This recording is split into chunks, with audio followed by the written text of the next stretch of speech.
So, shall we get started?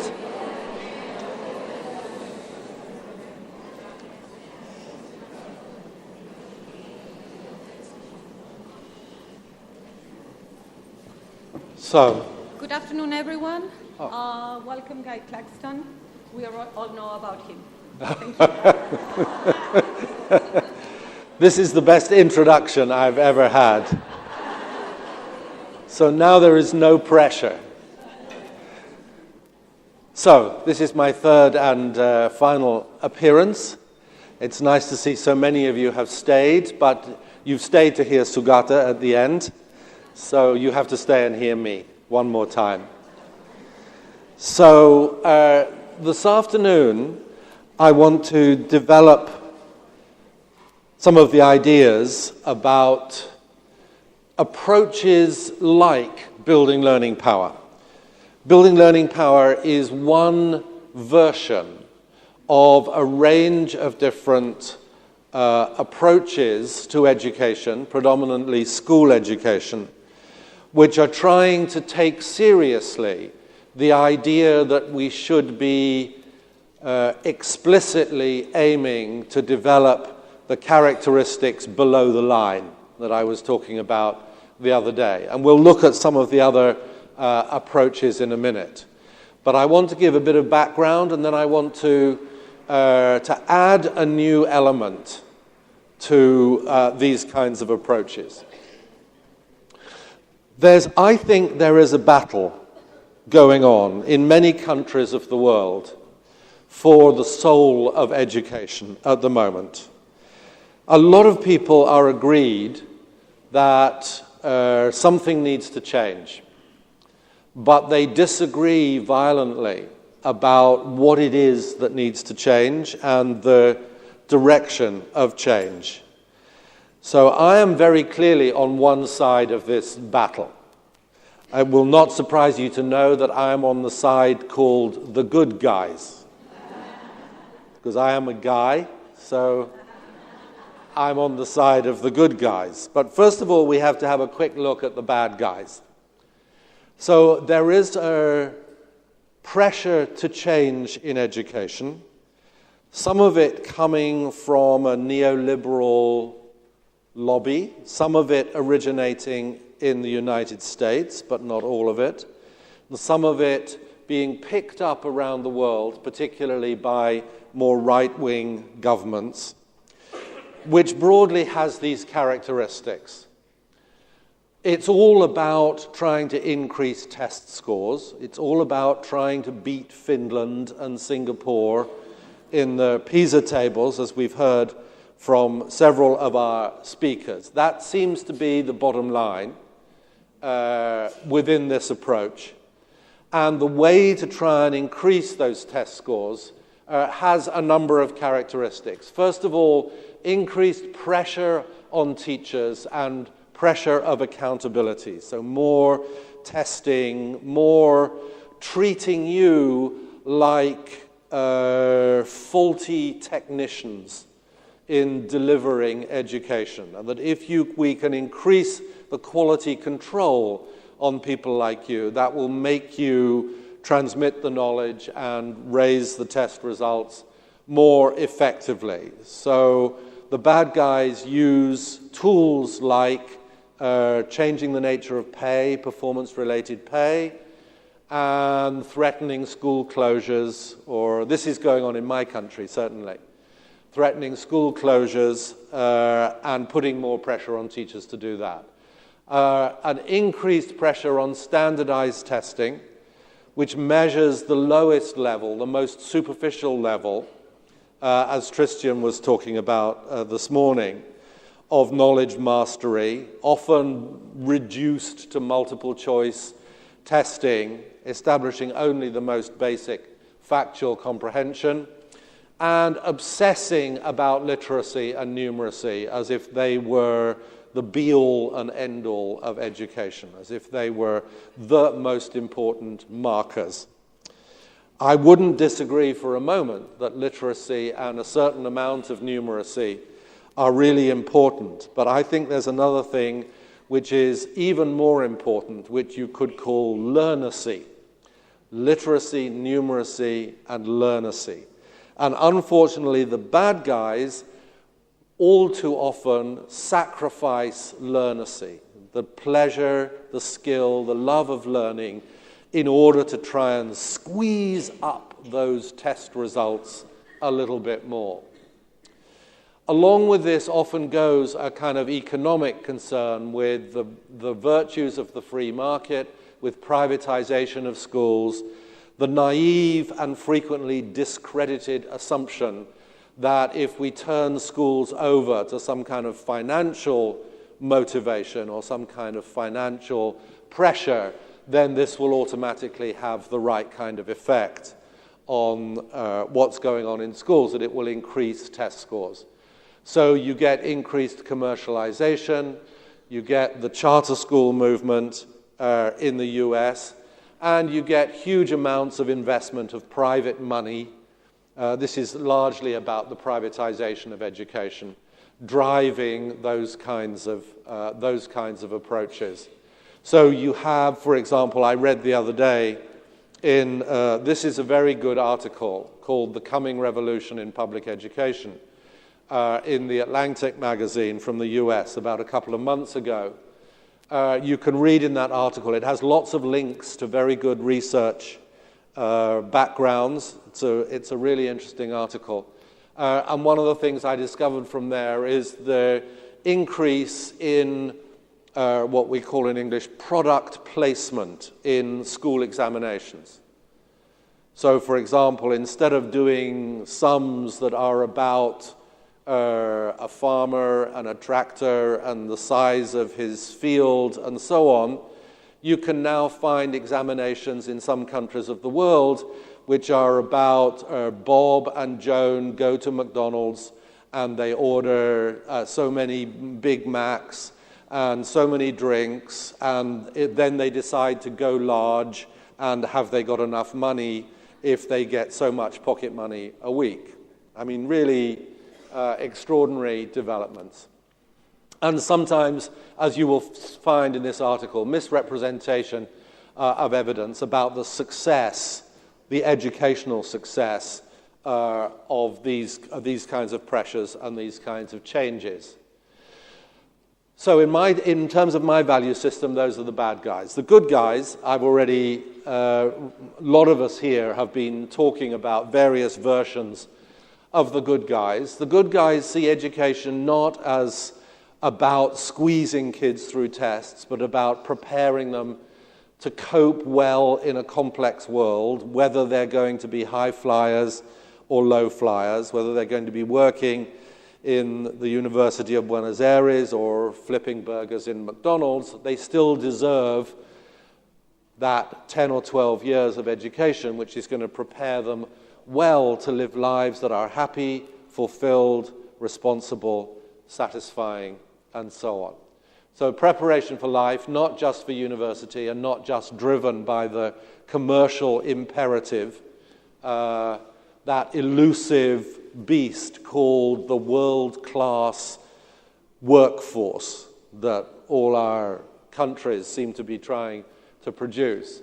And also to see that this entitlement to a really valuable education is for all youngsters, not just for some of them. In my country, approximately 50% of all the 16-year-olds fail to achieve what the government have defined as the minimal acceptable level of educational achievement. Half of them don't. So it's like if you were a manufacturer and you invested a huge amount of money in a production process that lasted 10 or 12 years, at the end of which you junked 50% of your product, you wouldn't stay in business very long, would you? So there has to be, the way I put it is, there has to be another way of winning at school, because the examination game requires losers in order to make the winners' winnings valuable. If everybody got top test scores, they would lose their value, wouldn't they? They would lose their ability to discriminate. So the test score game has to be a competitive game. There have to be people who don't win at that game, and therefore there has to be another game at which they do win. This is just common sense, isn't it? Yeah, there has to be another way of defining what it is of value they're getting for that investment of all that time at school, in addition to literacy and numeracy. We know, so this is the first part of the argument, if you like. We know the future is complex, challenging, and uncertain. We know about the change in all these different things. We've been hearing a lot about that in the course of the last 2 days. So our focus must be different from squeezing kids through tests. It has to be trying to build their capacity to be confident, capable, and enthusiastic learners and explorers. So I think the good guys are winning. Often it doesn't look like it. But if you look around the world, in hundreds, thousands, tens of thousands, hundreds of thousands of schools, large and small, there are people trying to do good guy education in the face of maybe national or regional pressures to simply squeeze kids through the tests and through the hurdles. And so that's what I want to explore a little bit more. Now, we as myself and my good friend and colleague Bill Lucas, who I work with, have just we're just about to publish a book which is called Expansive Education. And expansive education is our general term for anybody, like many of you in this room, who is trying to take seriously the idea that a big part of our job is to prepare kids with the resourcefulness, the resilience, the imagination, the social intelligence to flourish in life as we understand it's going to be. So building learning power is one version of that, and expansive education is the generic approach which lots of people are taking. We call it expansive education because it's expanding in two senses. First of all, it's expanding the goals of education. And that's a really important thing to emphasize. In the traditional school, they framed their definition of success in terms of, well, certainly in my country, in terms of some hierarchy of successes. So scholarships to Oxford and Cambridge at the top, good quality universities just down below, A-level results, GCSE results, these are our public examinations, in the frame. Imagine this like a picture frame of what we value. And then somewhere down the bottom of this picture frame, in my country, I have no idea if this is the same in Argentina, there would be little boxes for the performance of the school first rugby team and the school orchestra. Right? That was how success was framed. And you knew it was framed that way because that was the kind of thing that the school principal would show off about in public things. And if you looked at the trophies and the honors boards in the school, they were all registered, those kinds of things. Now, there's nothing wrong with that, but expansive education expands that frame. It's like changing your television from one that had a screen that size to now one of these great big things, right? So in one corner, there are the same goals and the same outputs. But now we are also valuing the development of these habits or qualities of mind in their own right. And this is really important. We want to help youngsters build those qualities of confident, enthusiastic, resourceful learning, not so that they will help us beat Finland in the PISA tables, but because they are important in their own right. And therefore they need assessing. They need attention in their own right. They need to be valued in their own right. Therefore, you can't simply judge the success of your school any longer in terms of grades, in terms of examination performance, because they are not a very reliable indicator of the extent to which you are successfully cultivating these qualities of mind. You could get a nice rise in your examination results by more spoon feeding, more pressurizing, more hard work on the teacher's part. In other words, you can get a rise in those results at the same time as you create young people who are more compliant, more passive, more dependent upon their teachers. So there's two different ways in which you can try and raise the test scores. And only one of them also prepares young people for life in the 21st century. So here's your test. This is your entrance form to see if you belong to the club of expansive educators. See how many of these things you can say yes to. Because we're not only expanding the goals of education, the goal that we're expanding is expanding young people's capacity to learn, work, and play with confidence and enthusiasm. Test item number 1. In an uncertain world, expanding the capacity to learn is a core function of education. Agree or disagree?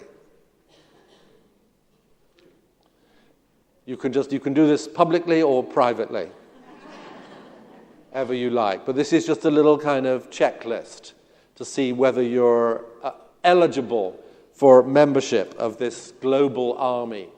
Number 2, this is a real practical possibility to expand young people's capacity to learn.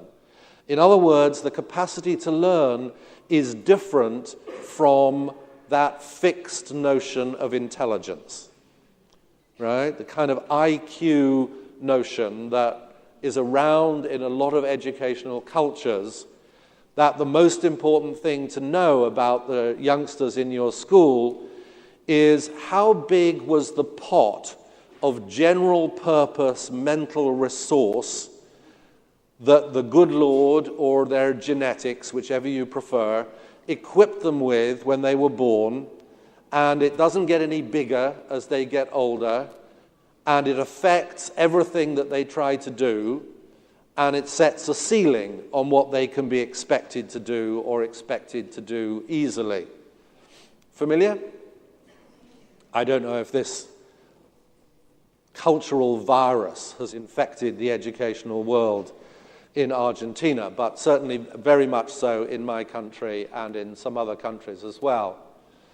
So this notion of learning power, confidence and capacity to learn is very different from that idea of intelligence, partly and essentially because it is self-expandable. So we have to believe that it's a practical possibility so that we can look at youngsters in terms of something that we can help them expand rather than something that is fixed beyond our control. Number 3, it's possible to expand learning capacity at the same time as raising conventional standards. In other words, we don't have to choose either or. Do you believe that that's a real possibility? Because if you do, then it's open to you to explore what you could do. In other words, an investment or a commitment to expansive education doesn't imply that you're neglecting conventional standards or neglecting conventional content. On the contrary. Number 4, it's possible to do this for all young people. As we talked about yesterday, this isn't just the province of the high achievers or those who are in need of special educational help. So these are kind of basic beliefs, really, above this line that I'm drawing, which make it possible for us to become committed to this as a possible goal for education. Now, if you're an expansive educator, it gets more interesting, because you also say yes to number 5. This is a new and difficult process, discovering how to do this. But collectively, we're making progress. It's a journey of discovery. In other words, if you're sitting there waiting for someone to produce the manual, which will tell you how to help children definitively to cultivate their resilience and their resourcefulness, In other words, if you want to be told how to help them become better learners without having to learn in any serious way yourself, you're just told how to do it, then I'm afraid you fall at this hurdle. But if you say yes to this, you say, not only am I committed to these values or these ideals, but I'm committed to being an explorer. I'm committed to doing experiments in my classroom. And I'm committed to trying to contribute, this is number 6, to both benefit from and contribute to a growing body of practical knowledge that, as I said the other day, you can find in Ushuaia, you can find it in Rosario, you can find it in the Bahamas, you can find it in South Africa, you can find it in hundreds of countries around the world who are busy generating this practical knowledge base of how to do this in regular classrooms with regular kids without a lot of expensive equipment or without having to get some kind of special permission from your government. So to do this, we need to be imaginative, experimental, and adventurous. In other words, we need to be cultivating in ourselves exactly the same habits that we are trying to develop in the young people. Okay, I won't embarrass you by asking for a show of hands, but if you've managed to say yes, or I think so, or I hope so, or I would really love to believe so, to all of those, then you're eligible for membership of the club. There is no membership fee other than the willingness to say yes to these questions. Okay, so these are some of the sources of information. And where there's an important word on this previous, at least I hope it's there. No, it isn't, but it ought to be. The important word is research.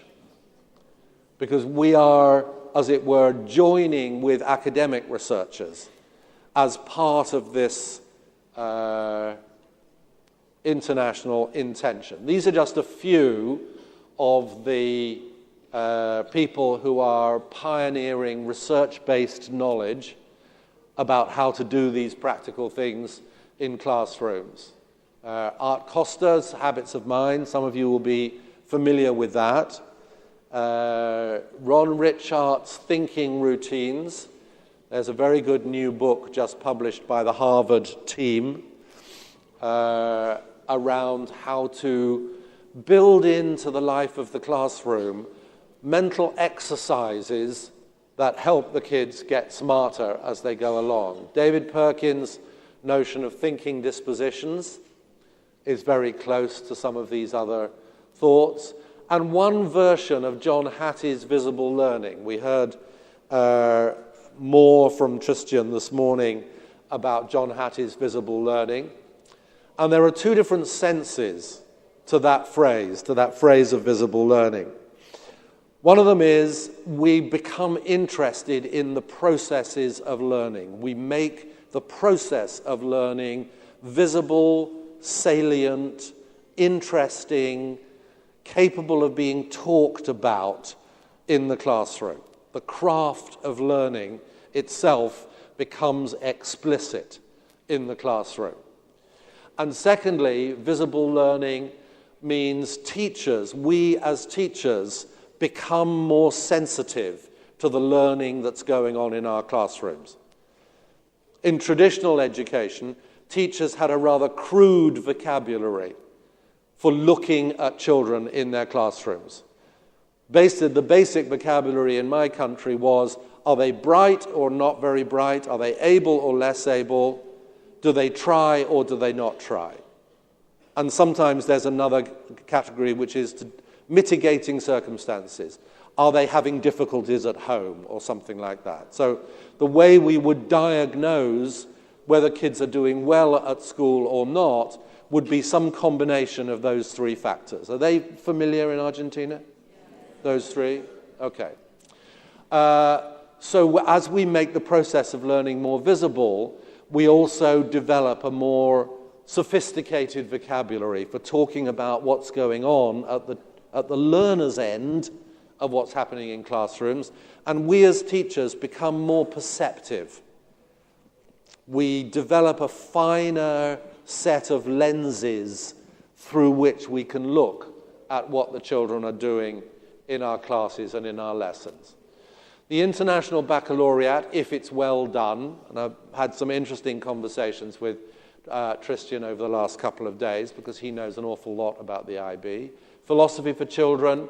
In the UK, there's an important organisation called the Royal Society of Arts, which has a big process, a big campaign to get schools to develop this kind of approach, which they call opening minds.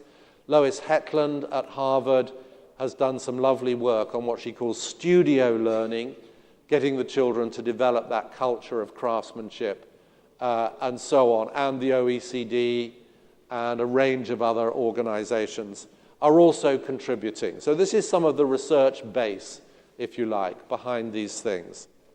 But I don't want to talk about research with a big R.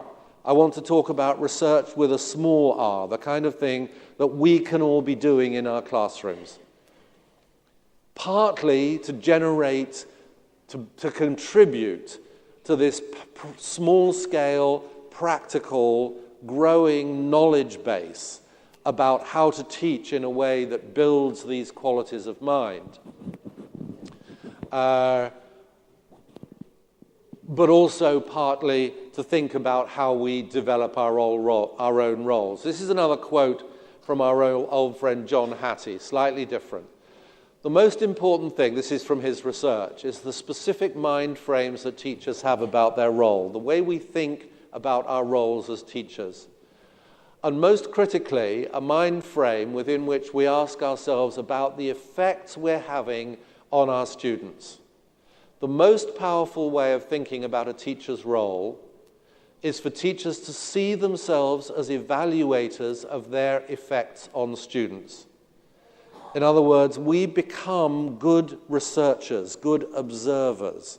Instead of just saying, oh, Rosina is lazy, or she had a bad night, or, well, she's not very bright anyway, we become much more sensitive, much more perceptive to the details of the way those children go about learning. There's a very interesting piece of research, long-term piece of research, done by a marvelous New Zealand educator called Graham Nuttall, which showed that the children that we think of as being bright in our classrooms, the children who we think of as being the intelligent ones, if you look at them much more closely, they turn out to be the children who have figured out the tricks, the strategies, the craft of learning for themselves. And once you look at them that way, you see that that craft is learnable. Other children could be taught it. It's not a matter of some fixed endowment. It's a matter of, for some reason or other, maybe the nature of their families or the kinds of teachers they've had along the way, or just good luck, they've become good craftsmen at the process of learning itself. And once we see that, the more perceptive we are about the nature of that craft, the more we can help all young people become better craftsmen at the process of learning. And John Hattie's research gives us encouragement that that's a real possibility. So within the expansive education world, lots of teachers like you get very interested in having a more research mindset about what's going on in their classrooms, asking themselves more questions.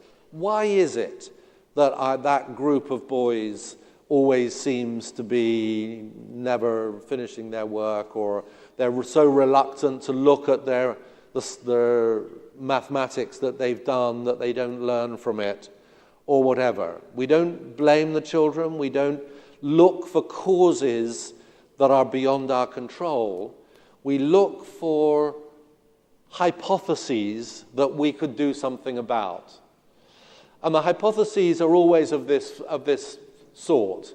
If I change a little bit about the way I teach, some small aspect of my habits as a teacher, will that make a difference to the learning habits, to one specific learning habit of the students? And how will I tell if it has? So all of those three bits are important. What is it that I'm going to experiment with in my own performance, my own behavior in the classroom? What is my theory about the effect that that will have, not just on the students' levels of engagement or attention or achievement, but on the development of their own confidence and competence as learners? And then we have to ask ourselves the question, what do I need to notice carefully in order to be able to say to myself, did it work? Did it have the desired effect? So every lesson that you construct now has the potential to be a small experiment. I'm going to change what I do a little bit this way, and I'm going to look carefully at the students to see if that has an effect. And you could also be looking for an effect on their engagement and their attention and their achievement.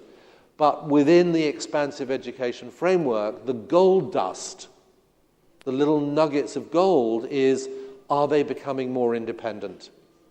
Are they becoming more confident to ask questions when they don't understand? Are they becoming happier, more relaxed about the inevitability of making mistakes as a learner? Are they building that mindset of being a powerful learner? So what could we be looking for? This is just a reminder of some of the qualities of mind that we've been talking about for the last couple of days. So it's like, if I adjust my teaching like this little bit, will it have an effect on their willingness to persist in the face of difficulty? The level of their inquisitiveness, or the sophistication of the kinds of questions that they ask? Their ability to sort things out for themselves independently of me as the teacher? Their enthusiasm for inviting feedback from other people to help them improve their own performance? Their ability to put themselves in other people's shoes, to be good evaluators of their own progress and good target setters, to be good at knowing when and how to make the most of their own imagination, and when to ask those important questions about knowledge claims. So these are all versions of why, the things we might be looking for to have an effect on.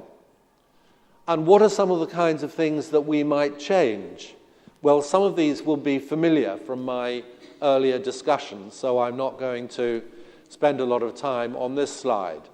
We might change the way we talk and write about our students' habits of mind. We might try and focus their attention more on the effort that they're putting in and the learning strategies that they're using, and not so much on this hypothetical fixed quality of intelligence which we might suppose they have. We might try talking more about the process of learning in the classroom, making learning visible. We might change, as we talked about yesterday, the extent to which we provide a model of a learner who is both inquisitive and fallible. We might change something to do with the displays that we have in our classroom. We might change the way we plan and design activities. We might change the extent to which we rely on or allow students to be resources and teachers in their own right in the classroom. We might try and invest in strengthening ourselves as a visible learning community and see if that has an effect on the children. We might monitor our own progress. This is part and parcel of the research program.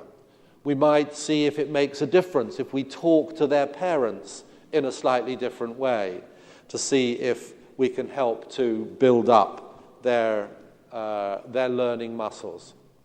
So there's a whole range, you get the idea, there's a whole range of little aspects of your students as learners that we might target And there's a whole range of different elements or ingredients of the way we function as teachers, which we might adjust or tweak or change. And then we look carefully to see, was there an effect of one on the other? These are just some examples that some of our teacher colleagues have been exploring in the last few months, the kinds of questions that they've formulated for themselves. If I stop answering the questions of my Year 10 students, will they become more resilient? In other words, if I become like Sugata's granny, when they ask you a question, you say, I don't know, I'm not sure, how could we find out? If you bring that attitude, do they respond? They'll probably respond by being angry, to start with, because you're not fulfilling their expectations. But do they then become more resilient? If we get some of the older students to help the younger students with their reading, that's a small change to the procedure, will that make a difference to the confidence of the older children? Right? I've flipped that one around, right? Not like, will this help the young ones, but does it help the older children become more patient, help them learn what it's like to be a teacher more? Does it help to build their ability to empathize with being a 5-year-old who's still struggling with learning to read? If Year 8 students, they would be like 13, 14-year-olds, are set up in a way that enables them to critique each other's design and technology projects in the classroom, will they develop a greater degree of reflectiveness about their own learning? If we take Year 4 pupils, that's 7, 8-year-olds, and give them the role of question detectives, their job is to try and generate questions in the classroom, does the quality of their questions improve? If we get Year 8 students to mark each other's work as the tests, will the perceptiveness that you need to bring to bear in order to evaluate someone else's work, will that transfer back to helping you become better at self-correcting, self-diagnosing your own work? You get the idea. You see how these are all versions of, if I change X, will that have an effect on Y? So there's a whole range of different things that we could play with as teachers in our classrooms, if we have the energy and if we are passionate, expansive educators, because these are the little grains of gold that we're looking for. So what we've done recently, me and my friend Bill, is to set up an online club, which we call the Expansive Education Network. And it's a club for people who want to contribute to and benefit from this growing body of little research projects. And the entry requirements for the club are as those things that I showed you before. These are just phrased slightly differently. We have to be keen to foreground the development of these transferable learning habits. We believe that we must find another way of winning for those kids who are not going to be scholarly students. We're keen to learn more about the expansive methods.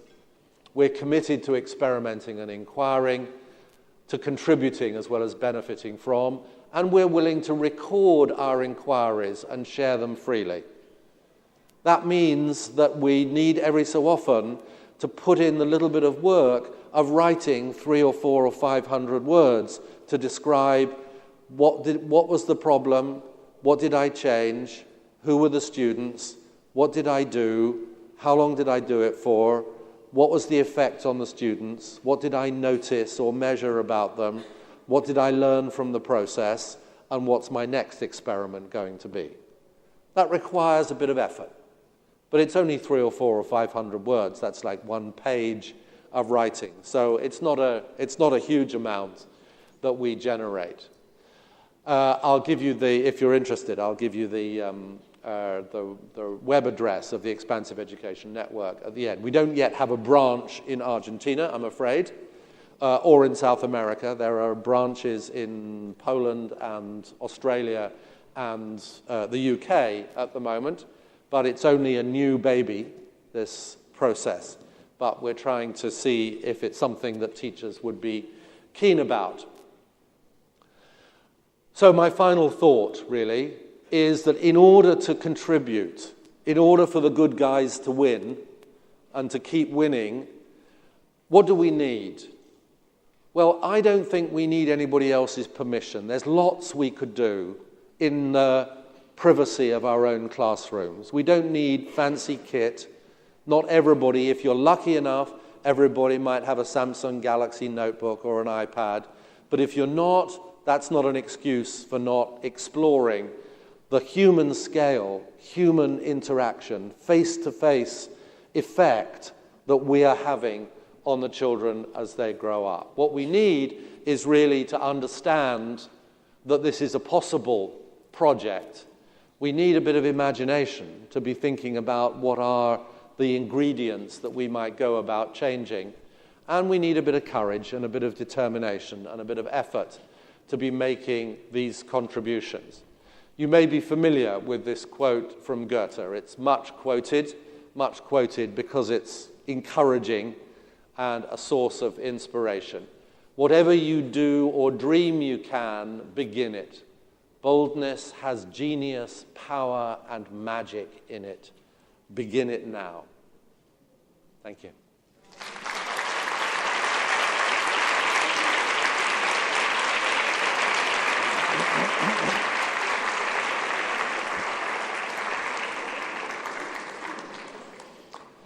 I don't know if have we got any time? Am I out of time? Any timekeepers in the room? No. Do I have some time? Questions? Thoughts? Cries of horror? Expressions of trappedness? I'd love to, but. What are the buts? Yeah, please.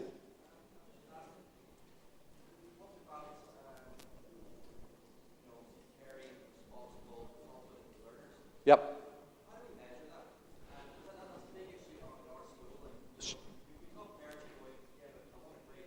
Sure.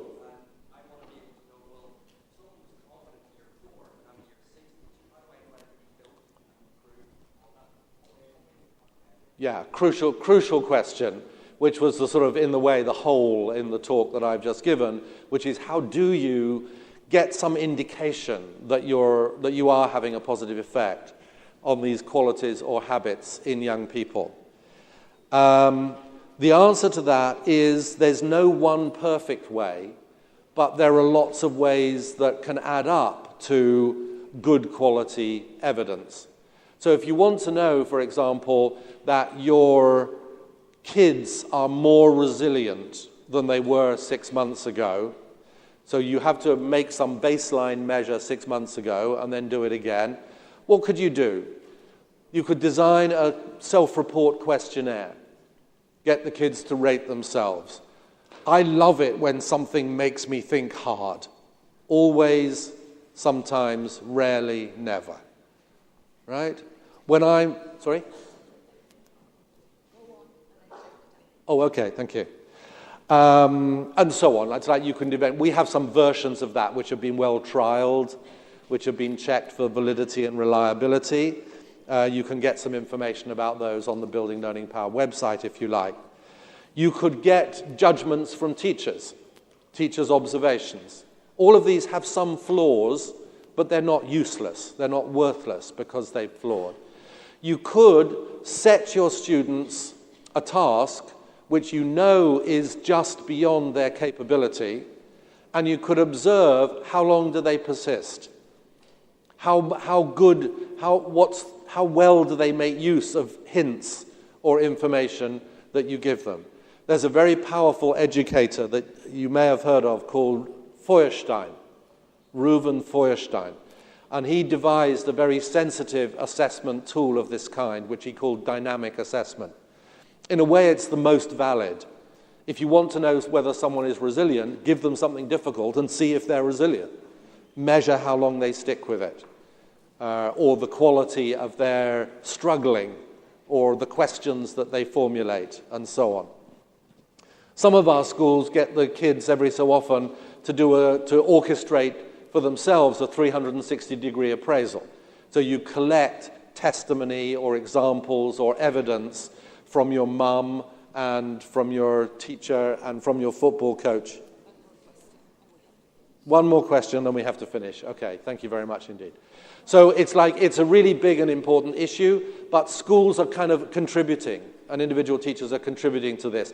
What you don't want is some enormous all-singing, all-dancing matrix designed by the European Union or by the Union of South America and this, that, or the other. That way madness lies. What you want is more local, more homegrown forms of assessment, which nevertheless have some degree of validity. There's another 55 minutes to the answer to your question, but that's a start. One more quickish question before we have to quit. Are we done? Good. Well, thank you all for coming. And